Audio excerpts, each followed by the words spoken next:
हाँ जी, एक बार फिर आप लोगों का मोस्ट वेलकम है, स्वागत है हमारे चैनल ऑथेंटिक हिस्ट्री पर। फ्रेंड्स, माय डियर स्टूडेंट्स, जैसे कि मैंने कहा था मेरे लास्ट वीडियो में कि फ्रेंच रेवोल्यूशन को लेकर हम एक नया टॉपिक शुरू करेंगे जिसकी आजकल बहुत डिमांड है।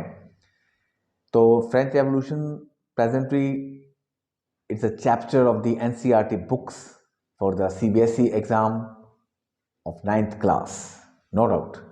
बट मैंने ये भी कहा था कि कुछ इंडियन यूनिवर्सिटीज़ की ग्रेजुएशन या पोस्ट ग्रेजुएशन में भी फ्रेंच रेवोल्यूशन ऑफ 1789 को वहाँ पर पढ़ाया जाता है। तो it is the part of the study of their syllabus. So my dear students, my dear friends, आप लोगों को ये बताऊंगा कि फ्रेंच रेवोल्यूशन जो है वो 14 जुलाई 1789 को हुई। अब आप कहोगे कि ये तो हमें भी पता है क्योंकि एनसीईआरटी की बुक्स में ये है। बिल्कुल ठीक है, हिस्ट्री की तो हम डेट को चेंज ना कर सकते, हिस्ट्री जो है वो तो बन चुकी है। बट आप लोगों को ये भी मालूम होना चाहिए कि 14 जुलाई 1789 को जो उस दिन डे था वो ट्यूसडे था। जी हाँ, ट्यूसडे, क्योंकि हिस्ट्री में हम ब्लडी संडे पढ़ते हैं या हम गुड फ्राइडे पढ़ते हैं, ऐसे ऐसे वर्ड्स भी हमने देखे होंगे। लेकिन उस दिन ट्यूसडे था, मंगलवार था, जिस दिन ये एक बहुत बड़ी रेवोल्यूशन हुई। It was not a mutiny, yes it was a revolution. And don't forget France presently, अगर मैं अब की बात करूं या 18th सेंचुरी की बात करूं तो फ्रांस जो है वो यूरोप का एक हिस्सा है, राइट। और फ्रांस की कैपिटल, उसकी राजधानी पेरिस है।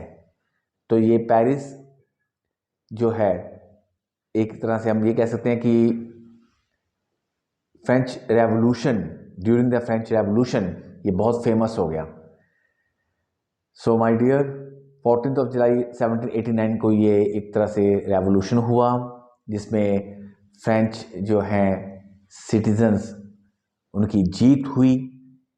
उन गरीब लोगों की, जुल्म के सताए हुए लोगों की ये जीत थी, वुमेन्स की जीत थी। जी हाँ, ये मैं कभी भी आप लोगों को कहूँगा कि ये कभी भी मत भूलिएगा कि वुमेन का कंट्रीब्यूशन नहीं था। जी हाँ, फ्रेंच वुमेन का बहुत बड़ा कंट्रीब्यूशन था। लेकिन मैं यहाँ पर अपने एक आपको पहले ये बात क्लियर करना चाहूँगा कि फ्रेंच वुमेन ने अपना कंट्रीब्यूशन दिया, they were the part of the French Revolution, but उनको राइट टू वोट जो था वो 1946 में जाके मिला, बहुत देर के बाद, पर मिल गया। और आज भी जब हम वर्ल्ड लेवल पर अच्छी अच्छी रेवोल्यूशंस की बात करते हैं, उनमें ये एक सबसे फेमस रेवोल्यूशन थी। तो एक बार फिर मैं क्लियर कर दूं कि French revolution was not a mutiny, it was a revolution. So my dear, first of all, आप जैसे इस रेवोल्यूशन को पढ़ोगे ना तो आप देखोगे कि जो सोसाइटी है उसका एक मेन रोल रहा यहाँ पर। अब सोसाइटी में मैंने तो पहले ही बोल दिया कि ये हंगर पीपल, गरीब लोगों का एक तरह से रेवोल्यूशन था। उन एरिस्टोक्रेट्स के लिए, उन नोबल्टी के लिए, ठीक है, चर्च के लिए, जो मैं चर्च का नाम से ले रहा हूँ क्योंकि चर्च अपने आप में बड़ा पवित्र वर्ड है और क्रिश्चियंस का ये एक मेन, कह लीजिए, पवित्र स्थल है, इसमें कोई दो राय नहीं। लेकिन उस समय का चर्च को चलाने वाले जो थे, उनका जो एक, आप कह लीजिए, उनका जो वर्क था काम करने का वहाँ पर, या जो उनका एक, उनकी जो एक पॉलिसी थी वो गलत थी।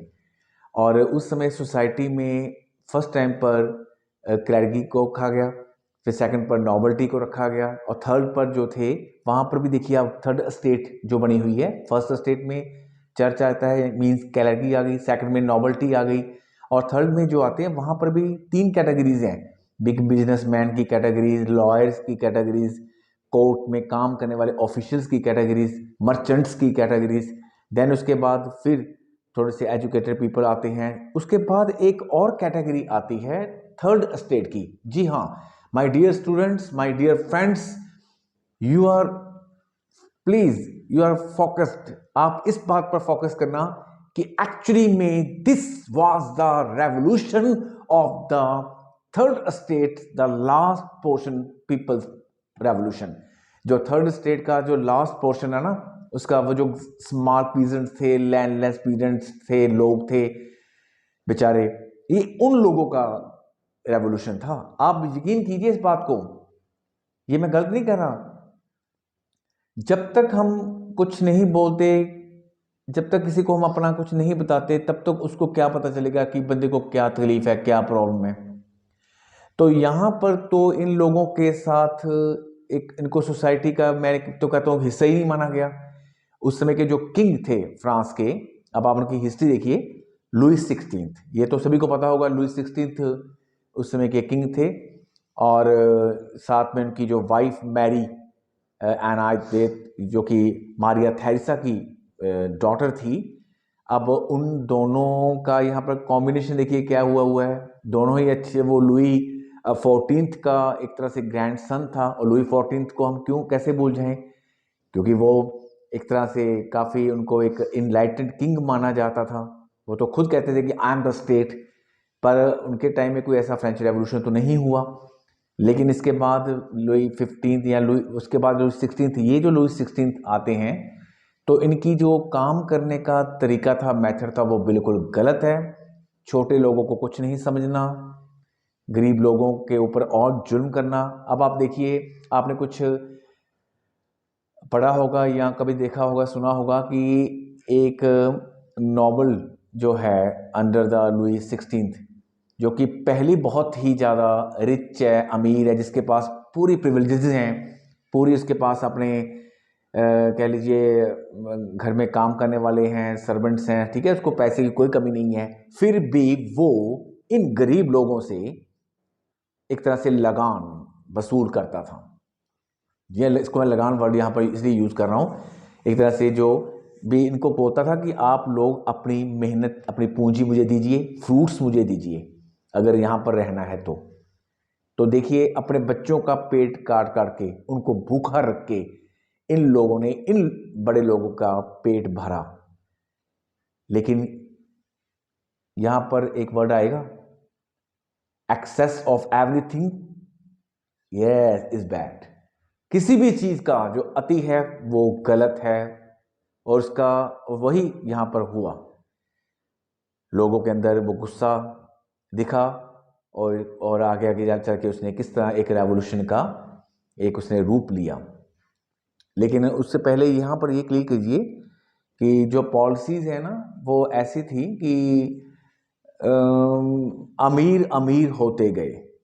जी हाँ, अमीर का जो रिच हैं, उनका जो ग्राफ है, उनकी कह लीजिए उनके प्रिविलेजेस में, वो और बढ़ता गया। गरीब जो थे, जैसे मैंने पहले कहा था कि थर्ड स्टेट में वो नीचे वाला जो सबसे छोटा सी पोर्शन है, स्मॉल पीजेंट्स का, लैंड पीजेंट्स का, वो और नीचे आते गए। और जब ये गरीब लोग, पुअर पीपल्स, हंगर पीपल्स अपनी फरियाद लेकर उस लुईस के पास जाते हैं, तो उस किंग को इन लोगों की कोई खबर नहीं, इनको अंदर तक नेशनल असेंबली में नहीं आने दिया जाता। तो उस समय इनके साथ जो जो हुआ, ये उस बात का गुस्सा था। और मैं एक सही सच कहूं, मैंने अपने टाइम में कई रेवोल्यूशंस पढ़ी हैं, चाइना की रेवोल्यूशन, रशियन रेवोल्यूशन, ठीक है, और अमेरिकन रेवोल्यूशन भी हमने पढ़ी हुई है। यानी कि मैं कह रहा हूं कि जो मैं आपको फेमस कुछ रेवोल्यूशंस के नाम बता रहा हूं, इंडस्ट्रियल रेवोल्यूशन की बात मैं यहाँ पर नहीं करूंगा, क्योंकि इंडस्ट्रियल रेवोल्यूशन डिफरेंट हो गया ना। लेकिन ऐसी रेवोल्यूशन एक डिफरेंट टाइप की थी, क्योंकि यहाँ पर मुझे लगता है कि जो भी बंदा इस रेवोल्यूशन को ध्यान से पढ़े या पढ़ाए, उसको भी ये खुद ये बड़ी हैरानी होगी कि कैसे इन लोगों ने रेवोल्यूशन कर दिया, वो भी एक किंग के खिलाफ। कैसे उनको लीडर्स मिले, ठीक है, एक असेंबल हुए ये लोग, ठीक है। इसमें एजुकेटेड, यस, एजुकेटेड लोगों का बहुत बड़ा रोल है। यहां पर ये बात क्लियर हो गई कि विदाउट एजुकेशन, सचमुच अगर हमारे पास एजुकेशन नहीं है तो वी लाइक्स एन एनिमल। तो education is very very very must. और एजुकेटेड पीपल ने लोगों के लीडर बन के इस रेवोल्यूशन को आगे बढ़ाया और जीत हासिल की। लेकिन अब कैसे तरीका अपनाया, कौन सा मेथड हुआ, why participate women in this revolution, इन सभी के जवाब आपको मेरी जल्द ही आने वाली नेक्स्ट वीडियो में मिलेंगे my dear students. Thank you.